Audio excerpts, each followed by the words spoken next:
Board लगा दिया। पहले तो मैं सभी यहाँ मंसा से महानुभावों को तहे दिल से धन्यवाद करता हूँ।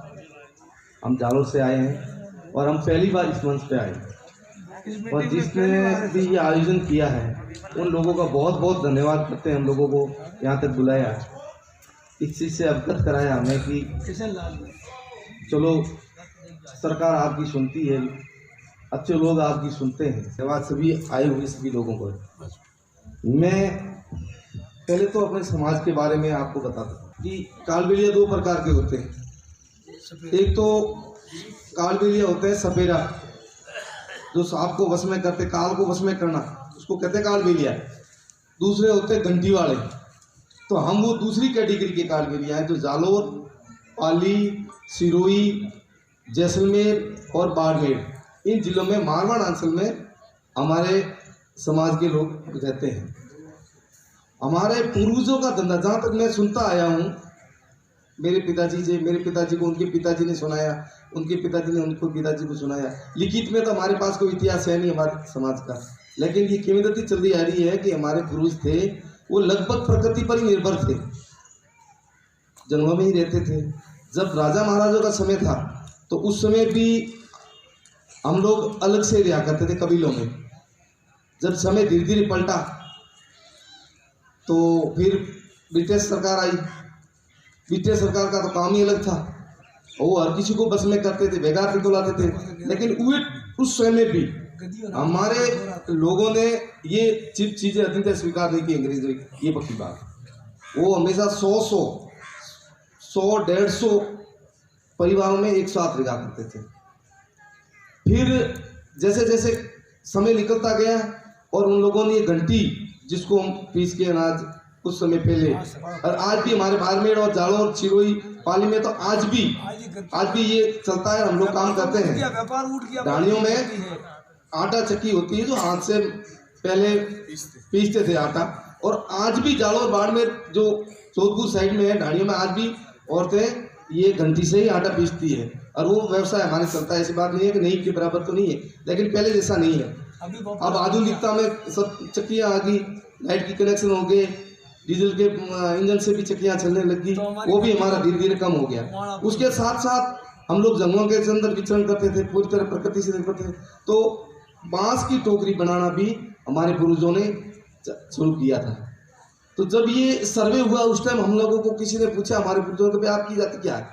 तो बांस फाड़ रहे हैं, बांस फाड़ रहे हैं, लिख दिया बांस फोड़। सही है ना सर? तो ऐसे करके बांस फोड़ बन गए। अब समस्या ये होगी कि हम जिस गांव में रहते थे तो 10-15 परिवार तो साथ में ही रहते थे।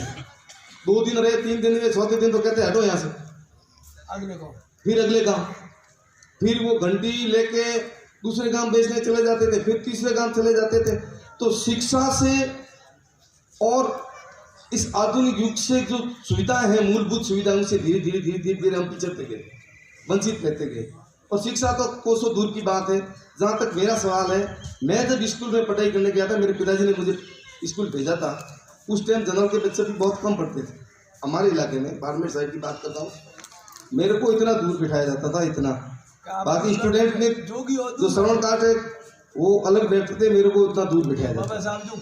अगर मैं पूरे दिन प्यासा रहता था, पानी मांगता था, तो भी मेरे को उसकी इच्छा होती तो पिलाते थे बाकी बच्चे ऊपर हाथ से। तो आज भी वही समस्या हमारे साथ है।